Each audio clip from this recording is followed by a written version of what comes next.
The Rings of Power is like Celebrimbor's umbrella, cheaply made, useless garbage. This show has mastered the art of building up to a disappointment. What a cool umbrella and it doesn't work, Celebrimbor is soaking wet. We spent so much time with Myrdania, I can't wait to see what sick fate Sauron has in store for her. Or she was pushed by the Force because she was in the wrong place at the wrong time. Wow, a badass metal song for Demrod. His entrance is so cool and he destroyed the wall after the orcs did everything and then he died like a loser. A cavalry charge, finally some action. They stop. Whoa, such a spooky atmosphere, and the creatures look so...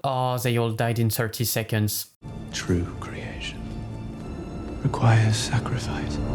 OMG, what a cool line and an amazing payoff to he made a small blood donation. And this show has also mastered the art of having too much and too little happening at the same time. It's remarkable. We've seen Theo for 2 minutes in the whole season and we're supposed to cry for him. I'm in tears, what a journey. 2 characters bonding over 2 completely different things. So deep.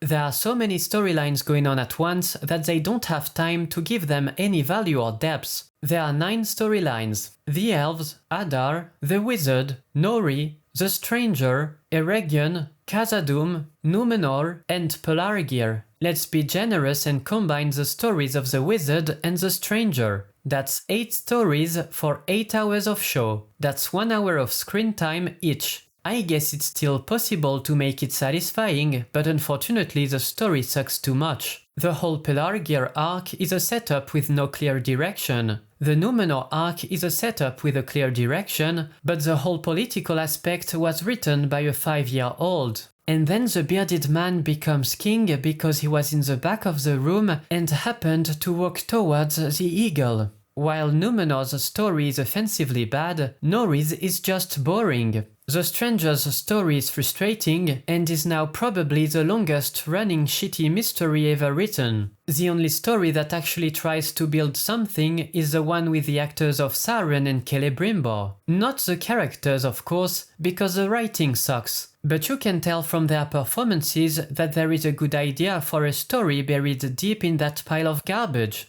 The entire arcs of the Elves, Adar, Eregion, and Khazad-dûm all hinge on Galadriel not saying who Sauron is, which is completely stupid, boring, lazy, and out of character. The writers have to make everyone stupid because they have written themselves into a corner. The story is clearly being told backwards, and they are desperately coming up with bullshit events and nonsensical character choices to try and make sense of it. And to really pretend that they're in control of their story, the writers have to stay as vague as possible. Let's make all the rings off screen. Let's build mystery boxes on top of mystery boxes. Let's never explain how the magic system works. The rings can do stuff, Sauron can do stuff, and the gods can do stuff. Timelines and distances are completely up to the writers. The whole show is designed to plunge the viewer into a state of perpetual confusion where the only way to keep your sanity is to say, it doesn't matter, just enjoy. But it does matter. That's how you get stakes, tension, and suspense. Not by random, stupid plot points that happen to make up a story, such as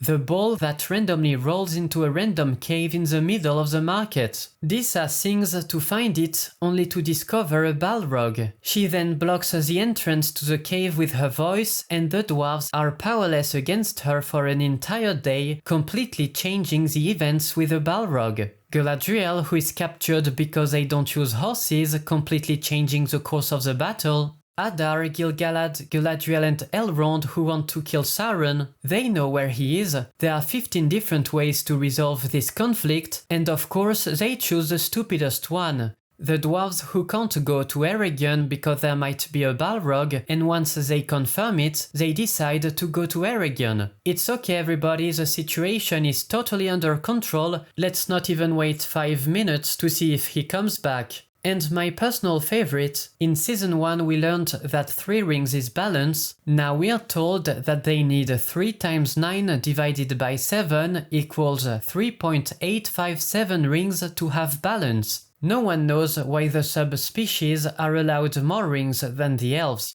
Even minor plot elements are done cheaply. Sure, you could say I'm nitpicking, but I have 150 picks per episode to nit, so I'd say I'm exposing this show as a reliable stream of shitty writing. Saren dies because he makes a bad speech, then somehow regains control of the Orcs off-screen after 1,000 years. Wow, so lame. The whole Saren goo monster is just so shitty. Seriously, that's all you came up with? A slug.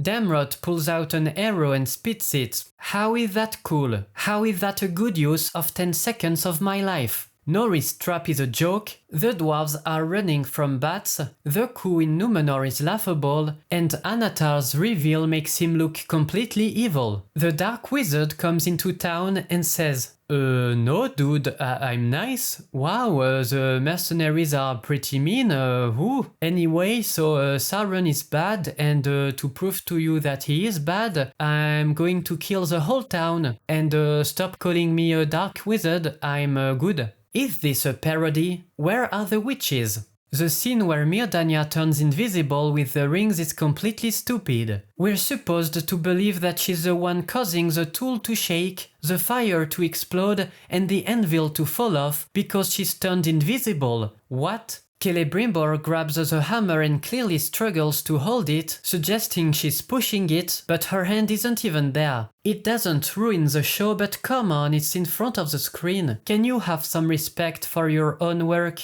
This whole sequence is offensively cheap.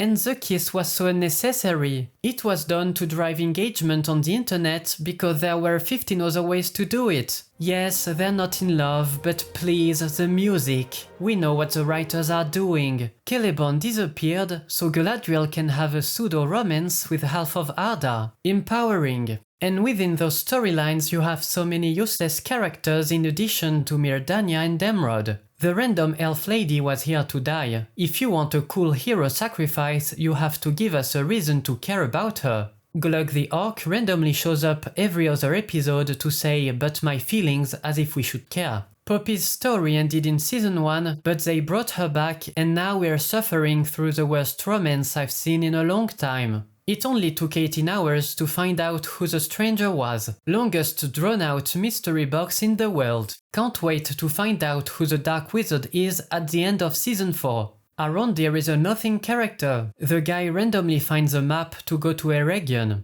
Estrid is only here to teach Arondir and Isildur that the race of men is not evil, but they already know that. Who is she trying to convince? It's character development for the Void. And of course, she's only considered evil because she has the mark of Adar. She couldn't have been forced to get it in order to stay alive. Nope.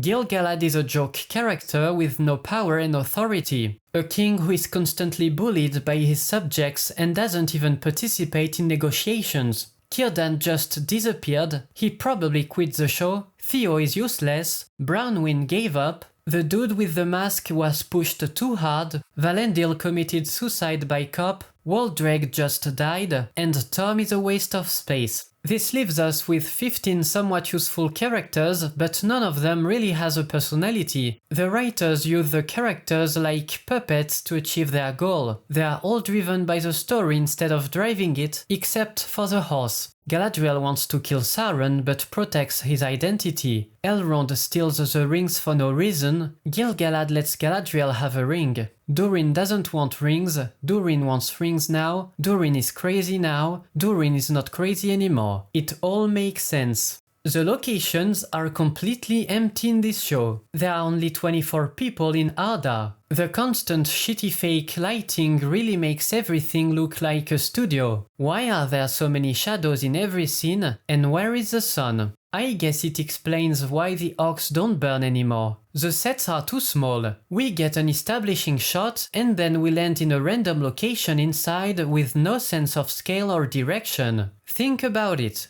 Describe Lindon. There is a mountain with a tree at the top. There's another tree where Elrond wrote a speech, the place where Elrond and Galadriel met, the banquet hall, the military room, and the statue area. They are all completely disconnected from each other, and that's why it feels like a set. We have no idea what the place looks like outside the frame. Same with Pelargir, Eregion, or the desert city. The characters jump from set to set instead of moving to them. I have a mental map of the Red Keep in House of the Dragon because the characters move from place to place as if they're in a real castle. So when there's an action scene inside, I know what's happening. I cannot tell you what's happening in the Battle of Eregion. It's just a mess. The long shot of Gandalf riding into the city is so important to make it feel alive, but also to give the audience visual clues to follow the battle. Eregion is never fully shown, and the design change between the two seasons doesn't help. No, Gil-galad saying Eregion is protected by dwarven walls is not an explanation. Just because the character says it doesn't mean it makes sense. This was retconned for the battle, and unlike Harry Potter, where they couldn't plan the layout of the castle for a battle that was written after the 5th movie came out, the story of this show is already written. And yet, they didn't plan the layout for the epic conclusion of the first major arc. Pathetic. The Rings of Power Season 2 is a disaster, and the showrunners have proven that we shouldn't expect any improvements. Everything is cheap, including the dialogue, Heal yourself, the wigs, the action scenes, and character development. No, I hate the ring. Okay, I need to use it now, so I love the ring. Wow, what a journey. There's no attention to detail, and the plot issues are brushed off. There's a good story somewhere, and sometimes you get glimpses of it, but it's always undermined by convenience or idiocy. The Rings of Power is pure garbage.